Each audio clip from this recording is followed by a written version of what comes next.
সর্বনাশ হয়ে গেছে। কি সর্বনাশ হয়ে গেছে? বোনেদের নিয়ে দাদা দাদা আসছে। দাদা আসছে, খুব আনন্দের কথা। কি হবে এখন? হেডমাস্টার, হেডমাস্টার, ওরে বাপ রে বাপ, তাড়াতাড়ি কি করবো? তখনই বলেছিলাম যাই আমি সোজা বাড়ি চলে যাই। না, আমার হাতে একটু গরম গরম চা খেয়ে যাও। এখন ঢালো, গরম চা আমার মাথায় ঢালো। দাদা আমি কি করে জানবো যে দাদা দাদা এত তাড়াতাড়ি চলে আসবে? এখানে পুতুলের মতো দাঁড়িয়ে থেকো না, তুমি একটা কাজ করো, ওদিকটা গিয়ে সামলাও। আমি একটা কাজ করছি, তোমার ঘরে গিয়ে খাটের তলে লুকিয়ে পড়ছি, তারপর সময় বুঝে আমাকে একটু ইশারা করবে, আমি পুরো কোনখান দিয়ে পালিয়ে যাবো। হ্যাঁ, চুপ করে দাঁড়িয়ে থেকো না, যাও না।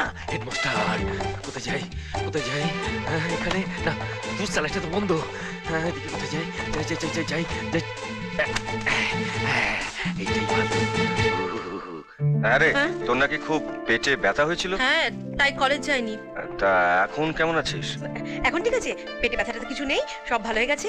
দাদা, ওই আশা দিদির বিয়ের সব কথা হয়ে গেল? হ্যাঁ, বিয়ের কথা হয়ে গেছে এমনি, এখন শুধু ও। ডেটটাকে ফাইনাল করতে হবে। ছবি এনেছিস? ছবিটা না রে ও।